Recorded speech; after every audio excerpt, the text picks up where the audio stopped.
are recording. Hey, everybody, welcome back to Grumpy Acres. I've got Tag here with me. It's time for our weekly Principles of Freedom talk. Tag, how you doing this week?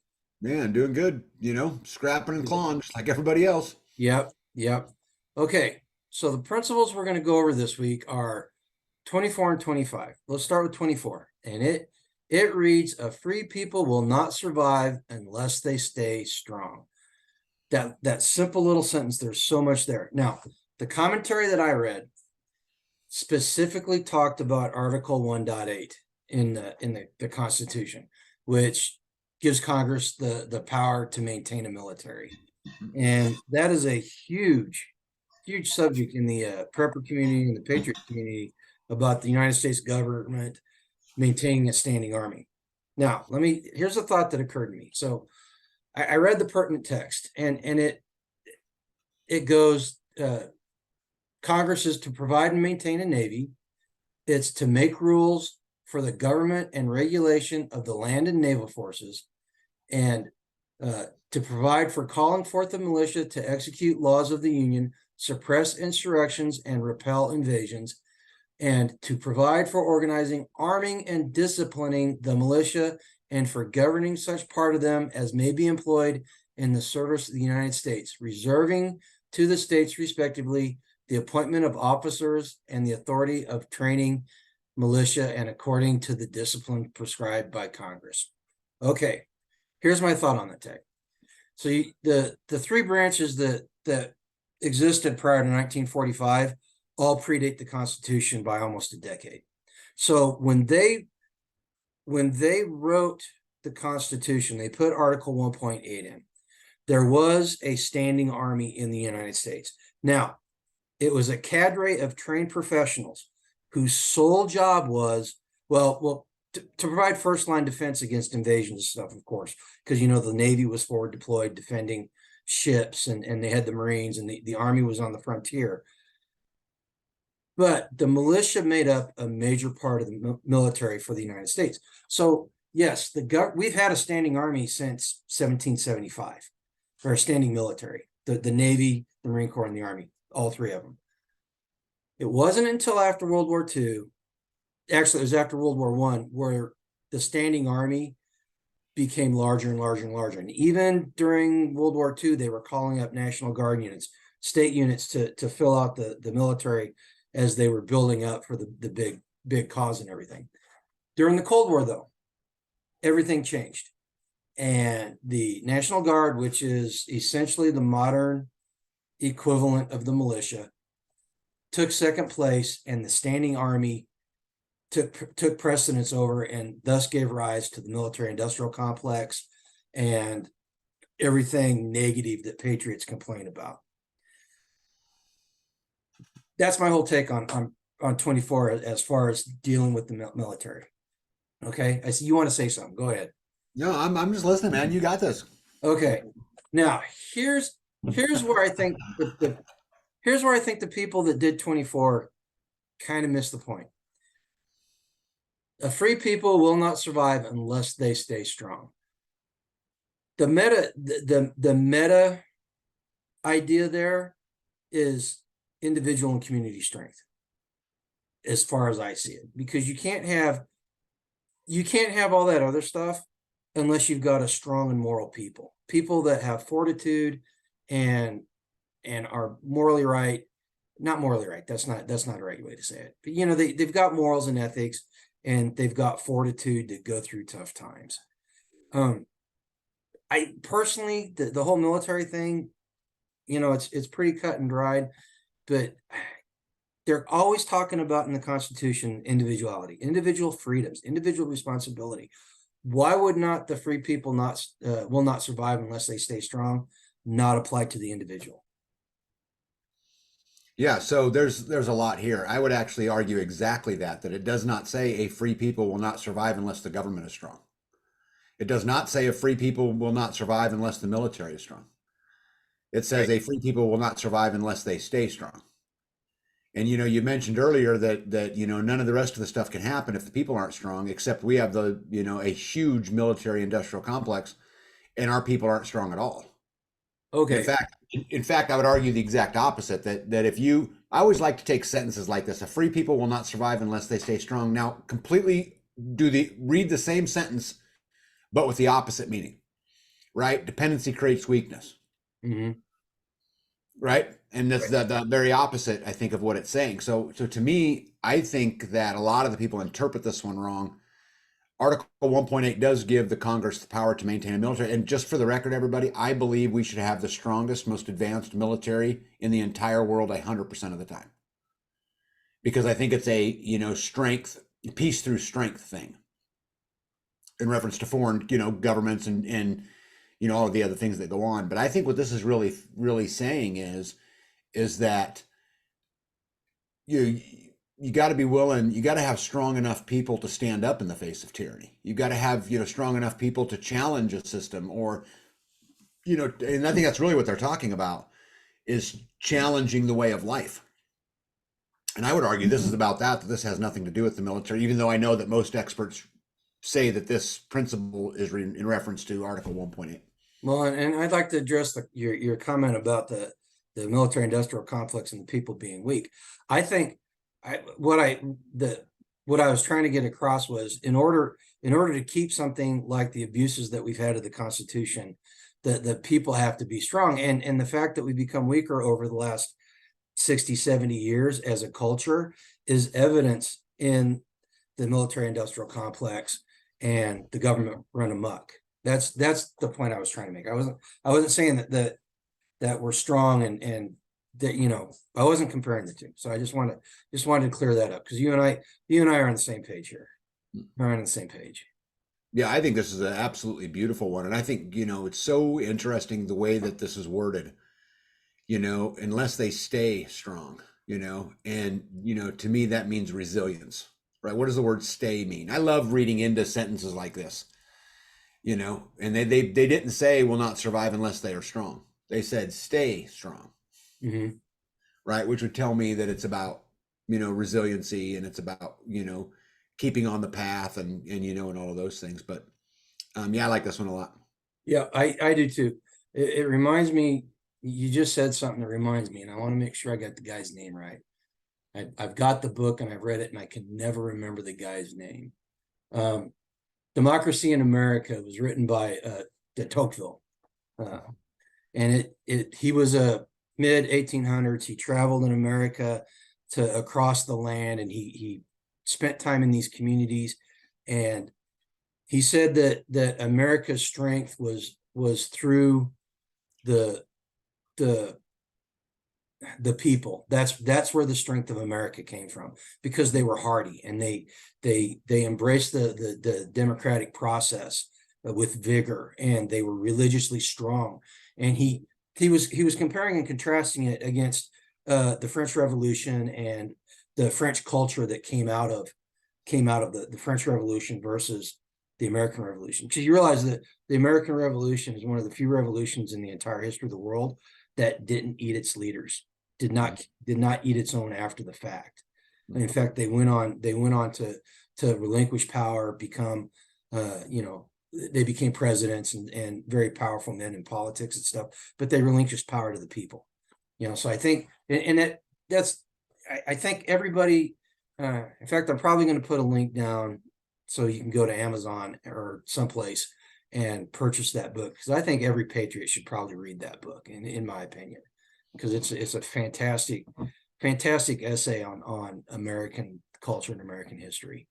But Yeah, but I think that we are so weak today, and I think this is such an important, principle about, staying strong. And when my boys were growing up, and they're grown now, but when they would go to basketball games and to football games, and in the early days, how they don't keep score anymore. mm, And when they would come off the field, I would always tell them, you won 21-14, or you lost, 13-10, or whatever it was. And I went out of my way to point this out, because this is what builds strength. And it's these kinds of things, that's the participation medals and all this craziness that's gone on over these years that's indoctrinated us into being weak people. And we are flat out weak. mhm. We are flat out weak. And, I'm As a scared for culture, it. yes. And I'm guilty. I'm guilty when I was younger, when I was raising the kids. I'm guilty of doing stuff that probably was not the best, you know.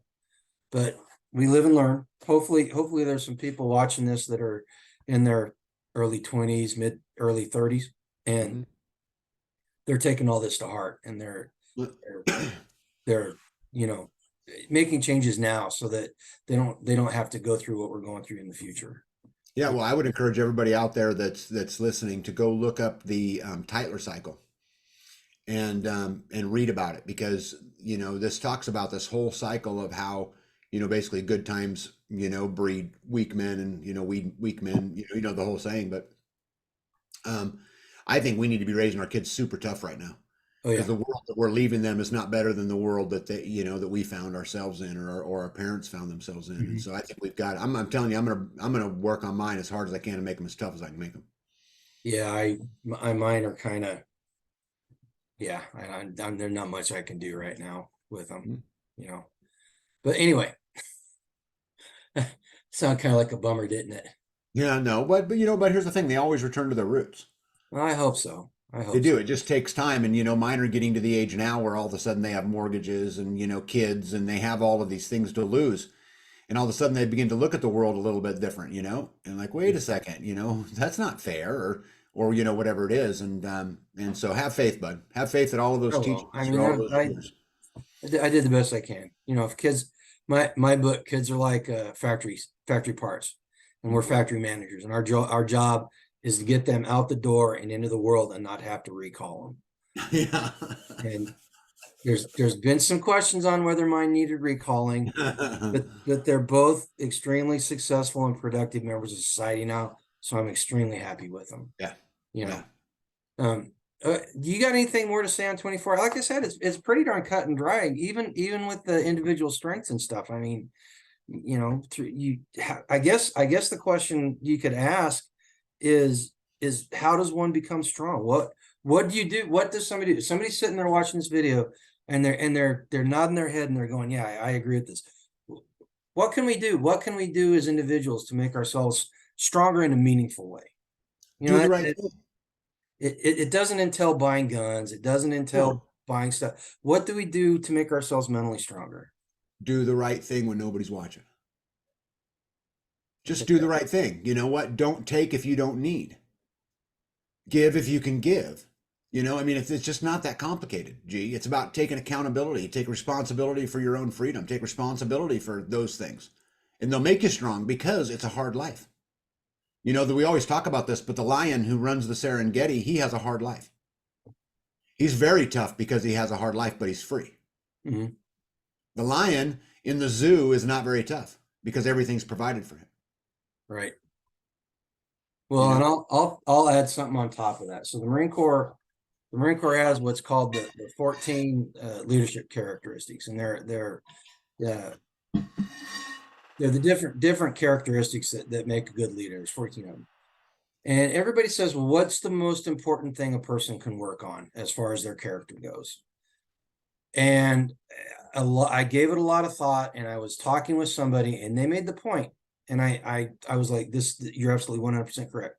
So integrity is one of the characteristics, and having integrity is foundational to every single characteristic that you have. Because if you don't have integrity to hold yourself accountable, then you're not gonna embrace and improve the good characteristics you have, and you're going to let the bad ones slide. So Mhm. if take what Tag said, and doing the right thing when nobody's looking, and add that, and again, it's based in integrity. You know, Right. nobody's gonna keep you accountable but you. That's So, right. work on that, and take cold showers. There, there's something to make you tough. I happen to like cold showers. Oh no, there's a train of thought. You take a hot shower and just turn the water on as cold as you can and stay in there as long as you can, just to be uncomfortable, so that you get used, you mentally prepare yourself for being uncomfortable.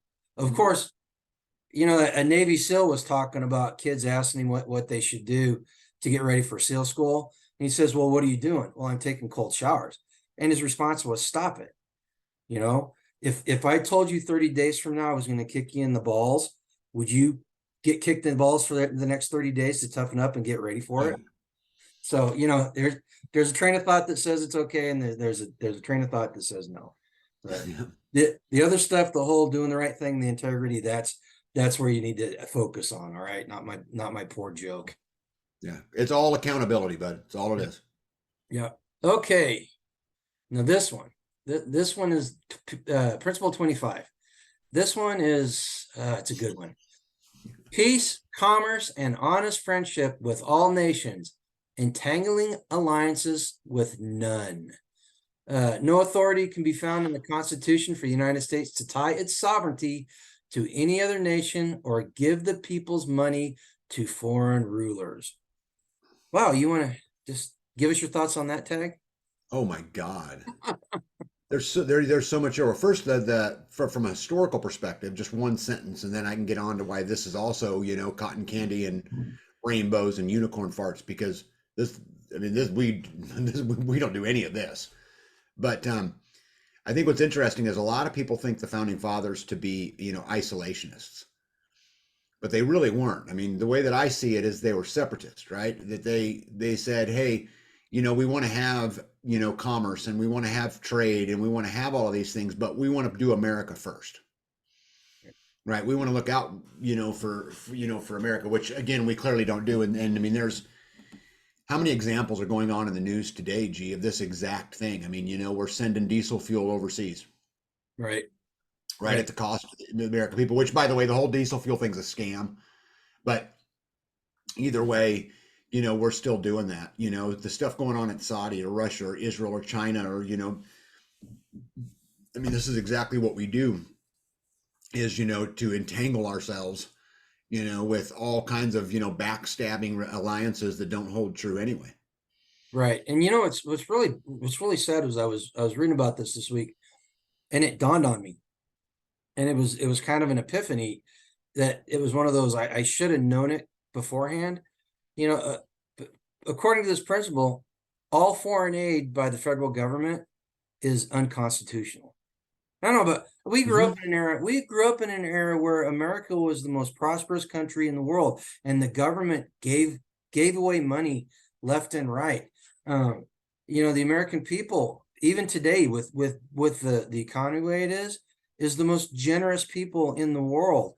Yet our government was taking out of our pockets and giving it to their causes instead of letting Americans decide where to send their money. And Americans were still outspending the United States government as far as charity goes on a worldwide basis. And it's another one of those things that goes on that list of things I feel like I was lied to growing up. It just now it's about globalism, right? I mean, now it's about if people don't believe in the new world order and all that stuff, I'm telling you, you really need to rethink this, because it's about a one world government, and it's about we already have the one world economy, right? I mean, those are going on today, but imagine if we took all that foreign aid, G, and brought it home. Oh man. Oh man. How many homeless people wouldn't be homeless? How many? I mean, here's the thing, just like going back to principle number 24. Let's make sure that what we have is the biggest, badass, most advanced military in the entire world by a whole bunch of margins, and then let's let the world do what the world does. Right.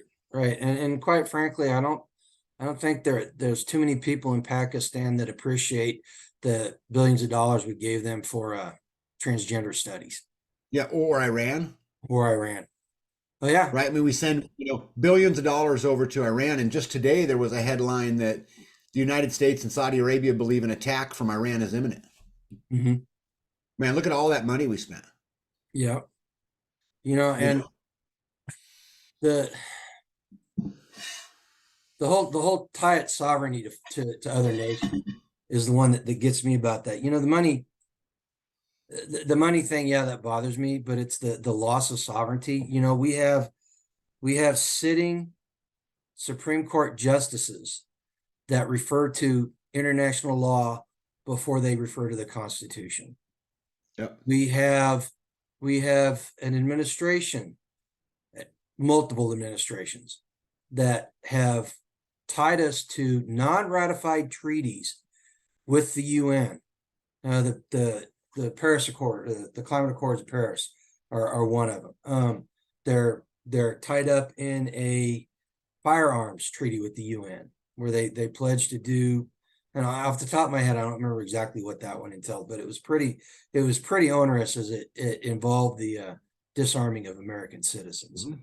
You know, but that how do you grow up? How do you grow up in a country that provides so much for you, and the whole basis of the country is individual freedom, and I don't understand, even with all the bad things from human nature in the history of the United States, how do you grow up in a country like this and hate it so much that you want to subjugate it to these third world dictatorships and these people that don't care about you, don't care about your loved ones? How does that happen? I'm at a loss. I'm flabbergasted. I don't think it's that simple, but I think that where we grow up, like especially this generation now, we grow up in the programming of the modern schools, and they think that they're doing their. I would say that the majority of them think they're doing the right thing. Oh, I'm not talking about them. I'm talking the people that are our age, our Yeah. contemporaries, because they're the ones running the show right now. They're the Yep. ones making all the decisions. They're the ones writing the scripts for presidents to read, and those are the ones I'm talking about. And I just do not understand. I don't understand how you could turn out that way. Yeah. Seriously. I just can't believe how much we've lost our way. I mean, as we were talking earlier, America was designed to be a separatist country. Yep. It's supposed to be that way. It's supposed to be America first. We'll do some trading. We'll do all of that, but you know, and I wish it would go back to that because I'm telling you, all that money and all that stuff could really make a difference here at home. It could. It could. And you know, But I think eventually that will take care of itself. It's probably going to involve a lot of pain and misery on a lot of people's parts, but I think eventually it's going to get to the point where we're not giving foreign aid to all these countries just because we don't have it to give. No, no, except we will still be giving it. We'll just be giving it differently. So instead of giving foreign aid, we'll be buying it because pretty quick here, as and you're going to get me on a whole tangent here, but as the dollar loses more and more of its favor, we begin to trade for things like oil in the ruble or in the yuan or whatever it is. It's the same thing. It's just you're just doing it in a different way, and we become more and more and more dependent on the new world order and those other countries and all of that. You lose more and more of your power, and now you're even more of a slave. Right, right. And that's I think let's we're on the tangent. Let's just talk about it. No, seriously, because it's all part of the same. It's all part of the same conversation. Um, I think one of the most underrated things that's going to happen here in the next probably 10 to 15 years, if that long, is the dollar will no longer be the reserve currency for the world. And your rank and file person, your average person in the United States does not comprehend how much of a change that would Oh, be to America. They it and I've been a prepper since 1999. That's when I really started getting into it. And I've seen and I've listened to all the excuses and all the reasons why everything's going to come crashing down. And quite frankly, we've been kicking the can down the road for so long. We're coming up to a point where it says dead end and there's not going to be any more road to kick it down. And it's coming, and it's coming with a vengeance. And when we lose that reserve currency status, all hell is going to break loose. And how many people are signed on to the BRICS agreement to replace the dollar to replace the petrodollar, I should say. How many countries are already signed on to that? A good. yeah, but I'm surprised you gave it 10, 15 years. I mean, Saudi Arabia just this week said that China and Russia are now their number one customer and that their goal will be to meet China to more than Russia, but to meet the China's, need for energy, and that America was just another client. But this is the nail. This is the nail to the reserve currency right here, because as soon as we start having to do business in the ruble or the yuan, there it is. Yeah. I mean, and you know how that is. I mean, it's just like any other kind of nature, right? So, one person starts and then it begins to snowball, right? And another country does it, and another country does it, and overnight, the dollar will no longer be that, and then it's game set match as far as I'm concerned. Maybe we should have a conversation down the road at some point about what happens Mhm. when the reserve currency goes away, Yeah, because we have. it's very pertinent. It's very pertinent to everything that we promote, and I maybe that's a good conversation to have. We'll have to think about that and talk about that. But Yeah, America isn't allowed to do the things that it's allowed to do because it gets to make the rules. right, and That's the whole reserve currency issue. As soon as you can no longer make the rules and you have to play by somebody else's rules. yep, yep. So I don't know, man. This is uh, these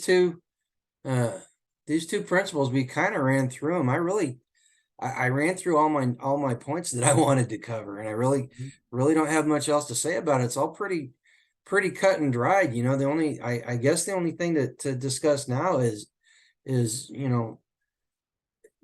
how do we how do we how do we insulate ourselves against this, against what's coming, because of the fact that as a nation we don't follow these principles. Mhm. I that's the only thing I can think of to discuss. Well, but there's a lot. So back to Principle 24, which I think Okay. is, I love Principle 24, by the way. I mean, I like both of them, but I knew 25 was going to get into a current affairs issue. Yeah, But, 24, free people tend to be prosperous, right? uh-huh. So when we're not free and when we're enslaved, we're less prosperous. So use a different word, we're less productive. Yep. Right. And you've heard about the great resignation, and all of the stuff that's been going on, and people are removing their productivity from the system, and it's a self-serving prophecy because it will only ensure the collapse, right? Mm-hmm.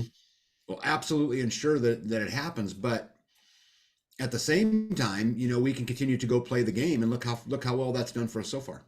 Yep. I mean, think about this. I mean, the American dream is to go work at a job for 40 years, right? Get a mortgage, pay $200,000 for a house, and pay $600,000 by the time it's over, right? If you ever own it, amass whatever wealth you can amass, retire from your job, 4 year, go on Social Security, die 5 years later. In the meantime, you've been in a nursing home and they're spending down all of your assets through Medicare spend downs. So you end up broke. Yep. What was the fucking point? Well, I honestly, I don't know anymore. I don't know. It goes back to my statement. I feel like I was lied to. Yeah. And it's one thing. That's one thing the younger generations don't seem to understand, is Yep. that our generation was really the last generation that that knew American greatness as it was back in the day, and knew the freedoms that came with it. And so you try to explain that to younger people, and it sometimes it just zooms right over their head, because they don't have a point of reference other than a bunch of old dudes with white beards talking about it. Yeah, I don't know if I agree with that, G. I think that we knew what the story of freedom was, and what the story of the great America was through the stories of our parents and our grandparents. We were within reach of them. But the fact of the matter is, and I talk about this like all the time, equity. The word equity, it's such a lie. Hmm. It's been a lie your entire life, G. It's been a lie your parents' life, right? Yeah. And so I think it's been going on a long, long time. I just think that the story was much believable, or maybe we were just more gullible, as we were coming up. But now it's been going on for so long. The You trappings know, were still there. We could still see it.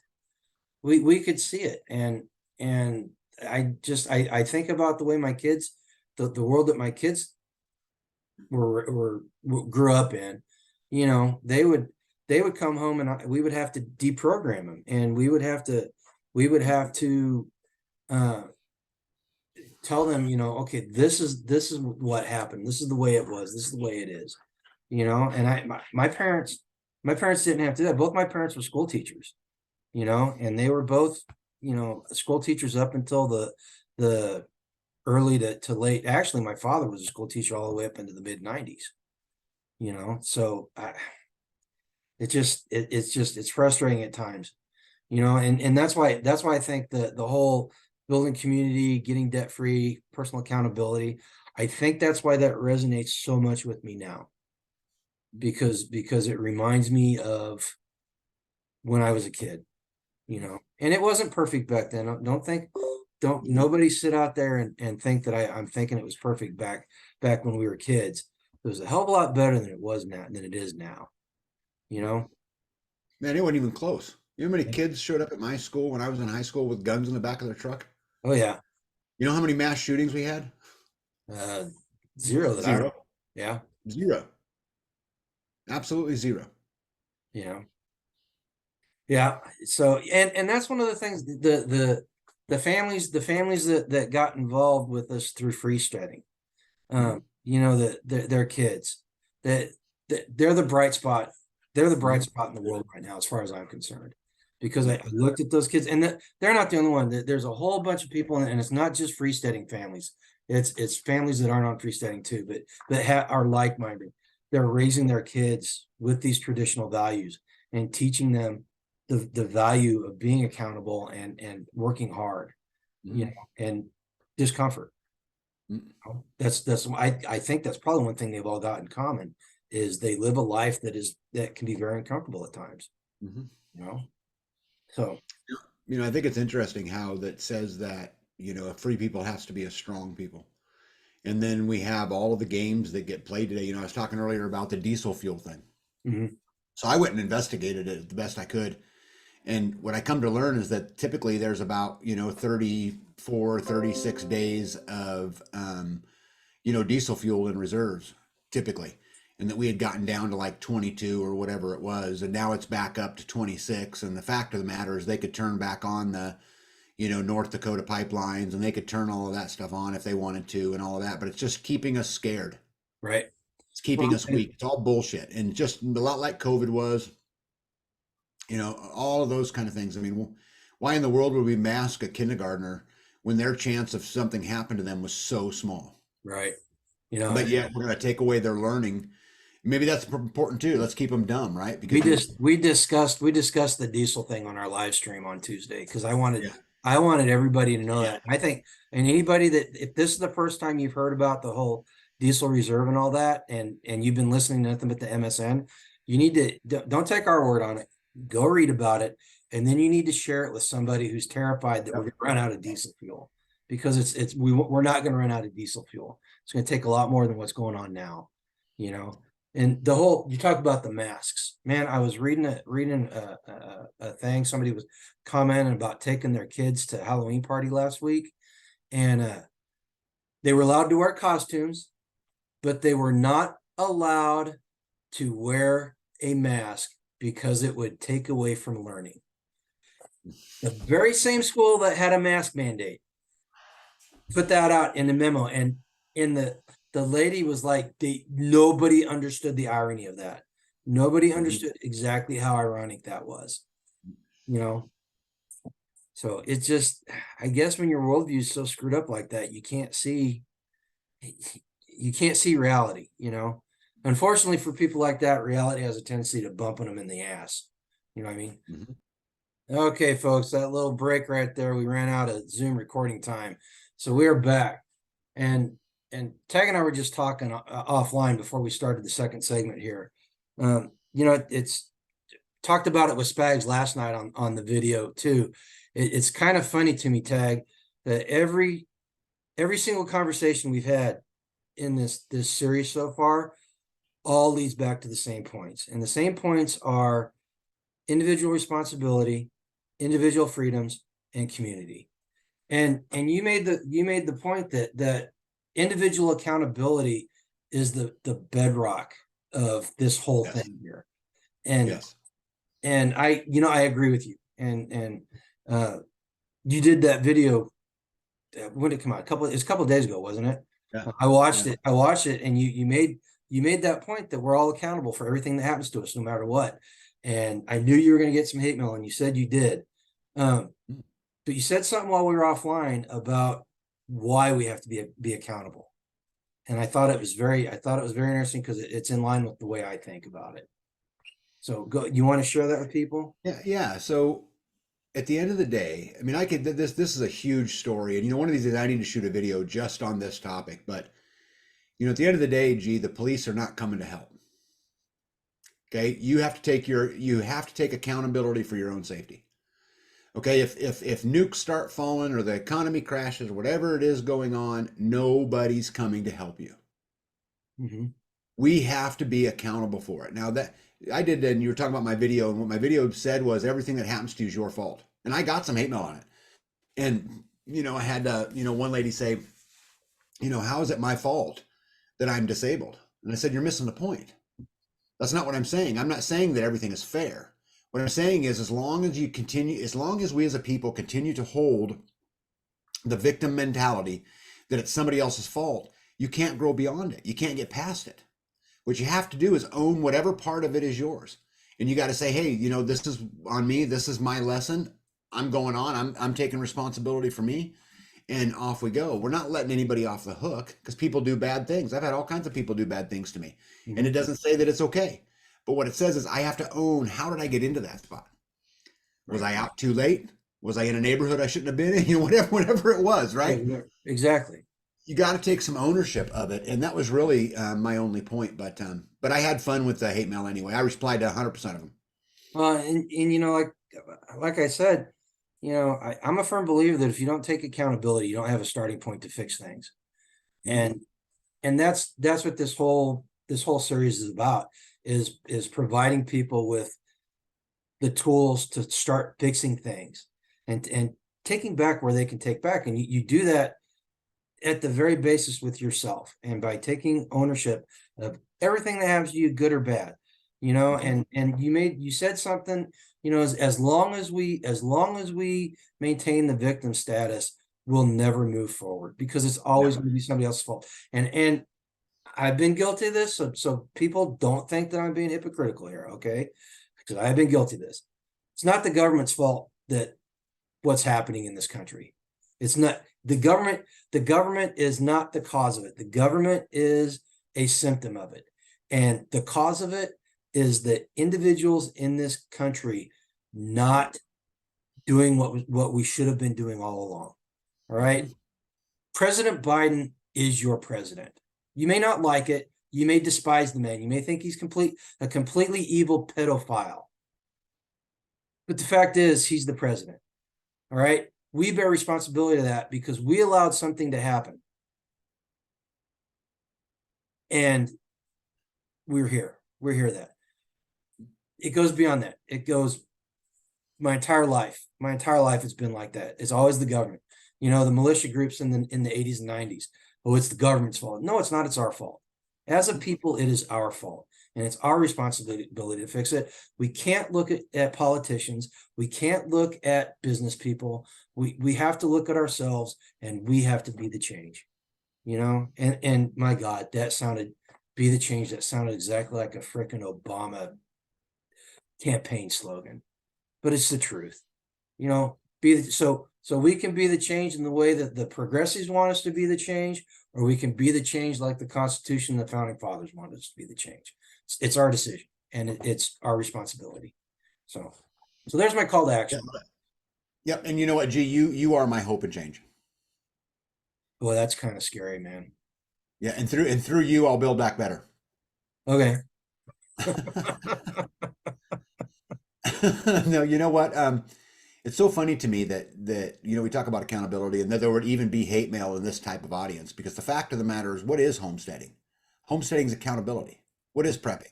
Prepping is accountability. Yep. Right? You're taking control of a situation and saying, I'm going to put it in my own hands, because I don't have faith that everyone else will look out for me, because they won't. They're not coming to help you. And I think the action item is take accountability for every single thing that happens to you, good and bad. Yep. Figure out how to make it better. Yep. If If it's bad, make it better. If it's good, make it better. You Mhm. know, Yep. you know what? That's probably a really good stopping point. I mean, Okay. we shoved a great big black pill down people's throats yet again, but we offered up a really simple solution. I mean, it really is. It's hard to implement, but the solution itself is pretty damn simple. Oh, and it's so empowering. It is. It is so empowering to be in control of your own life to the greatest ability you can. It's Yep. so empowering. Yep. And I'll tell you what, man, the last year showed me that in spades. You know, I let the fact that I was forced to make a decision weigh on me for months on end. I Mhm. let it weigh on me, and as soon as I decided, you know what? And it was I for the longest time I was like, they forced me to sell my house and they forced me to do this. And it wasn't until I came to the realization that I made the decision and Mhm. I'm dealing with repercussions, good and bad. Mhm. I That's the It best just thing that changed ever my happened to entire you. life, you know, Hey, gee, it was the best thing that ever happened to you. having to make that decision. That's what I'm saying. It is because just think, and I won't get into details or anything, but I have been on your journey through all of that. Yeah, you guys have. And you guys have made huge strides in, personal freedom and the accountability and responsibility of your own freedom. Right. Exactly. You know, sometimes the trees are right here and it's kind of hard to I see. know, I know. It really Yeah, is. I know. Yeah. So I'm getting where I can see the tree more often. Mhm. Um, Yeah. for some reason, the 1 year anniversary of moving on to this place kind of invigorated me, you know, Hmm. and you made a couple comments and some other people made some comments when we had the work day out here, which was almost a year from the time we moved out here. And it's invigorated me. Yeah. So Well, you're further along and it ain't even close. I feel so much better about our situation and where we're going to be a year from now than I Yeah. did 6 months ago. Yep. Couldn't agree more. You know, and you and B inspire us, you know, that's the whole point of community though, is we're supposed to Hmm. inspire each other. I look Yep. at I look at how hard you guys work and it makes me, number one, it makes me a little jealous, not gonna lie. Was that Angela calling you? No, Just no. get your phone on. Yeah, no, that'd be funny though. Well, Uh, I think our job is to inspire each other. And, I've kind of always believed in the philosophy that, surround yourself with people that make you better. And if the person in your life's not making you better, get rid of them. right, Period.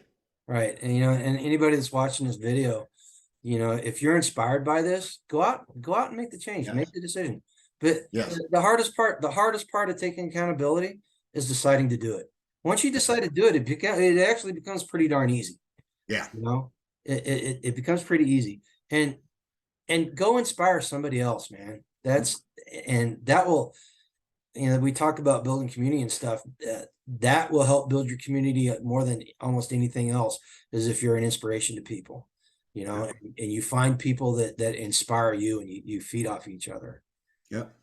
Because we're as a group, everybody is so much further along than we Oh, were 8 years ago, and I don't think any of us could have gotten where we are without each other. amen. We'd be further along than we were 8 years ago, no matter what. Hmm. But I don't think any of us would be as far along as what we are. Yep. I agree. So there's your call to action there, folks, is go inspire somebody, man. Yep. Find somebody that's worth inspiring. How about that? How about that? Go find somebody that's worth inspiring. Don't try to inspire somebody who is just gonna that that that personal capital that you're investing in them is wasted. Go find somebody that's going to take that personal capital and run with it and build something better. Yep. God, I'm starting to sound like a motivational speaker. I know you're close, man. You're hope and change. Yeah, I am. Maybe I should get that. Maybe be the right kind of hope and change should be a T-shirt. Build back better the right way. No, you need to do a build back better shirt and show your old chicken coop and your new chicken coop. Yeah, the old chicken coop's a pile of ashes out in the corner of the field. Oh man, pick that scab. Right. It's all good, man. Growth. All right, Tag. You got anything going on that people need to know about? I know you got a Just live coming up tonight. yep. Got a live coming up here pretty quick. I'm spending all of my time racing. I'm very concerned about what's going on in the world right now.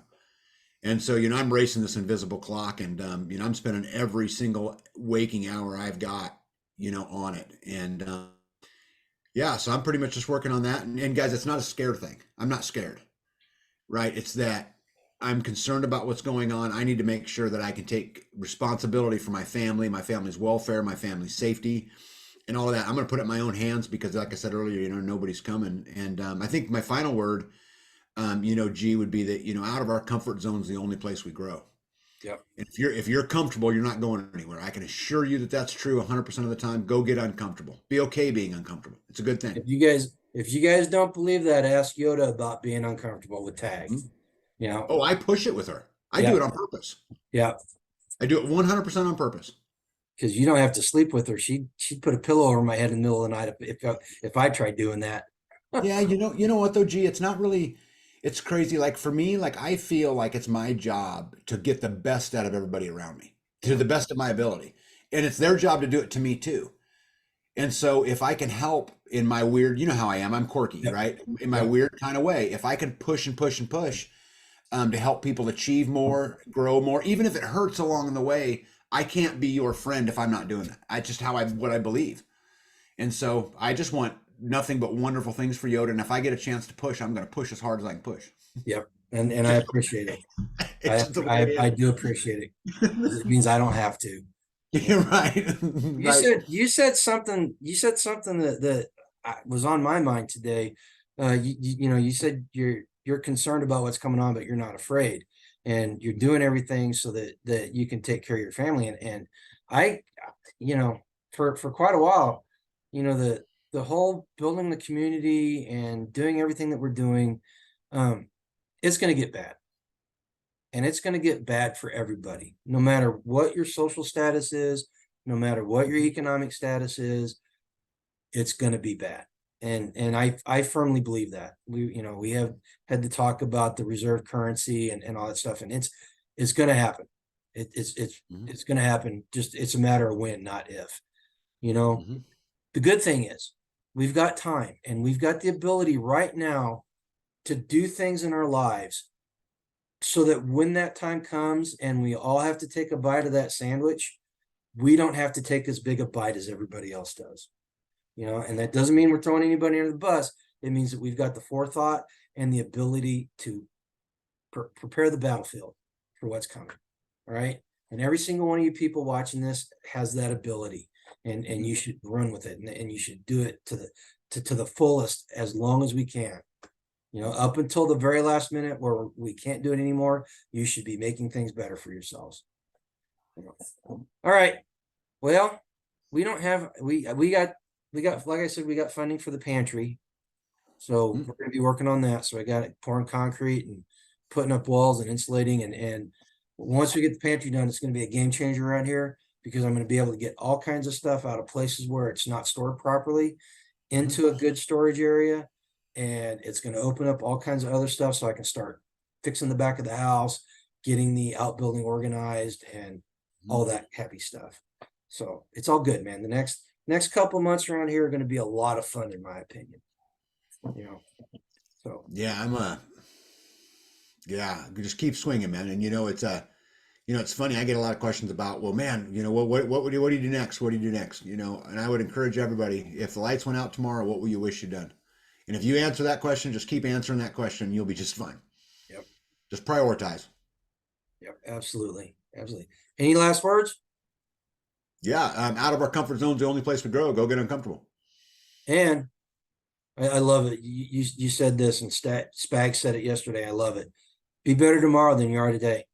Yep. The most important be freer tomorrow than you are today. Yeah. And go live that life gun free. Yeah, go live a life done free. Absolutely. Okay, everybody, take care and have a great week.